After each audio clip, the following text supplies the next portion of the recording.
Welcome back to the Dinar Daily, your trusted source for breaking updates on global currencies and the events shaping our financial future. Today's headline is one of the biggest we've ever shared. Best news ever. Dinar and Dong RV float plus contract rate mechanism revealed. And let me tell you, this isn't just another round of speculation. This is real, this is official, and the timing could not be more critical. What's happening right now with both Iraq and Vietnam has the power to shift economies and rewrite financial history. For years, Vietnam deliberately kept its currency undervalued to supercharge exports, giving it an edge in selling goods to major economies like the United States and Europe. That move helped them dominate manufacturing markets, but it also distorted the currency's true worth. Now, for the first time, Vietnamese leaders are openly discussing a floating exchange mechanism, a move that marks a massive shift from decades of tight government control. When a currency that has been suppressed for so long is allowed to float, the market begins to correct it toward its real value. And here's the big takeaway. Analysts around the world agree that Vietnam's Dong is worth far more than its current rate. That means a float wouldn't just stabilize the currency, could unlock explosive growth.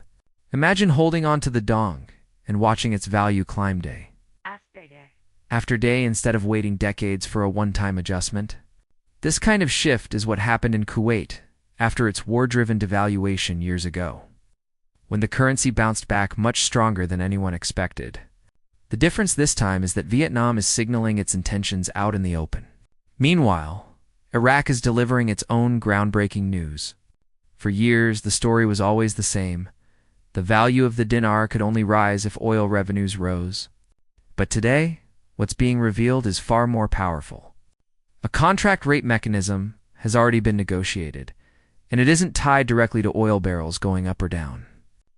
This is massive because it gives the dinar a built-in safety net. No matter what happens with global oil prices, the dinar won't collapse. Instead, it has a guaranteed rate locked in through agreements at the highest international levels. That's not just protection, it's leverage. It means Iraq has given global investors confidence, and in return, Iraq gains legitimacy and stability. Think about it. If you've been holding dinar, you now have two potential redemption paths. One is the market rate, which could move higher over time. The other is the contract rate, which guarantees a secure floor value. This changes the entire game for everyday holders because it removes the uncertainty that's kept people waiting for so long. Why would Iraq negotiate such a deal? The answer is simple. For years, Iraq struggled with instability, corruption, and weak banking systems. International investors hesitated because the risks seemed too high. But with a contract rate, those risks are lowered dramatically. Iraq signals to the world that its currency will not be left to the mercy of political chaos or oil price swings. And with that foundation, foreign capital can pour in with far more confidence than ever before. So why are both Iraq and Vietnam making these moves now in 2025? The answer is timing and readiness. 10 years ago, neither country was in a position to do this. Iraq's political system was fractured, corruption was rampant, and banking systems were outdated. Vietnam, though growing, still depended on currency suppression to compete globally. But fast forward to today, and the picture has changed. Iraq's reserves are strong, its government is more stable, and international oversight has pushed through serious banking reforms. Vietnam has become a manufacturing powerhouse, signing major trade deals and strengthening its position worldwide. Both countries have matured to the point where artificially holding back their currencies is no longer sustainable. Instead, keeping them suppressed now risks hurting their economies. That's why in 2025, the float and revaluation are being openly discussed, instead of hidden behind closed doors. And this doesn't just impact Iraq and Vietnam, it has ripple effects across the globe. If the dinar revalues and the dong floats, other undervalued currencies in Asia and the Middle East could follow. This could spark a domino effect, realigning global trade balances in a way we haven't seen in decades. Remember, many nations are tired of being dependent on the US dollar for every transaction. De-dollarization is gaining traction worldwide, and moves like these accelerate that shift.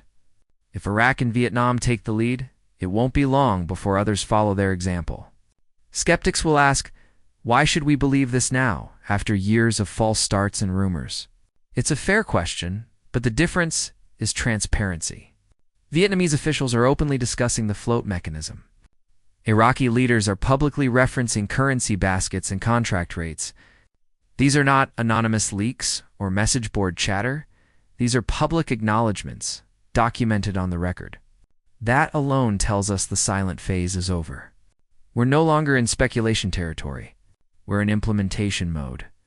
So what does this mean for everyday holders of the Dinar and Dong? It means preparation is everything. If Iraq's contract rate comes into play, redemption may require specific documentation, appointments, or even designated centers. If Vietnam floats, the currency may rise gradually instead of overnight, forcing holders to decide whether to exchange early at a modest gain or wait for potentially higher returns. These are real, practical decisions that can make or break the outcome for investors. History gives us a powerful reminder through Kuwait. After the Gulf War, its currency was left in ruins, many assuming it would never bounce back. But once stability returned, the Kuwaiti dinar skyrocketed, creating massive wealth almost overnight. Iraq and Vietnam appear to be setting up similar stories, but with stronger foundations this time. Thanks to modern banking systems, international trade deals, and oversight from institutions like the IMF, another piece of this puzzle is the role of global banks. Institutions like Wells Fargo, HSBC, and Chase have reportedly been preparing for years for large-scale currency redemptions. They've trained staff, updated systems, and built departments to handle foreign currency transitions on a massive scale. Why would they invest so much unless they knew change was coming? This preparation is one more signal that what we're talking about isn't rumor, it's expected. And when the switch flips, those who are informed and organized will be first in line to benefit.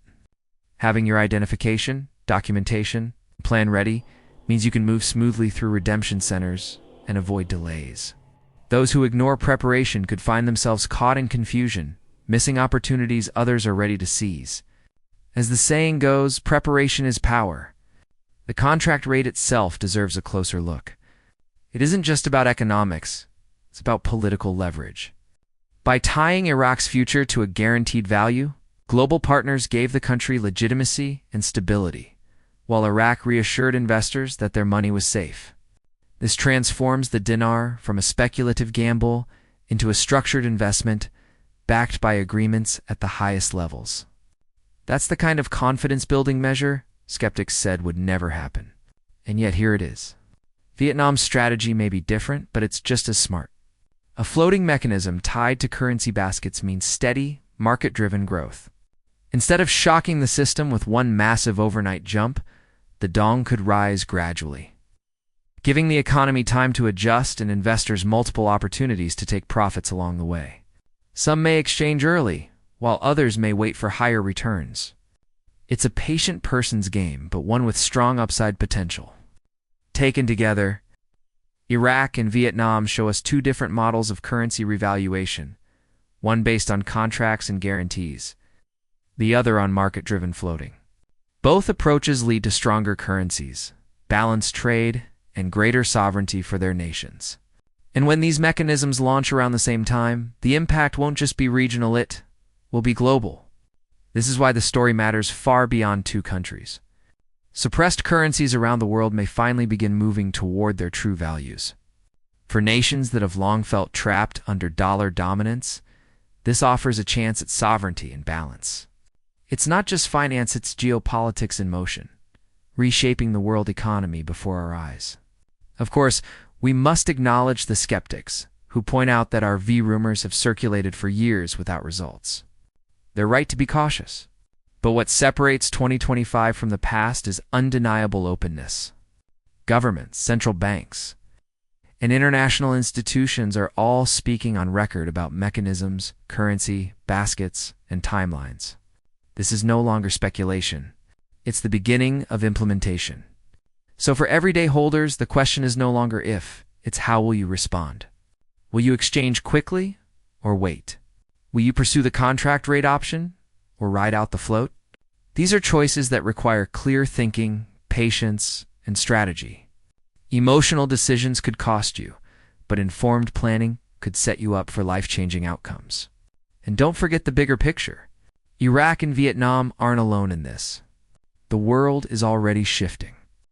Nations are writing trade agreements outside of US dollar dependency. Discussions of gold-backed systems are resurfacing. Currencies are aligning in baskets instead of single dollar dominance. The revaluation of the dinar and the float of the dong are just the latest milestones in that broader global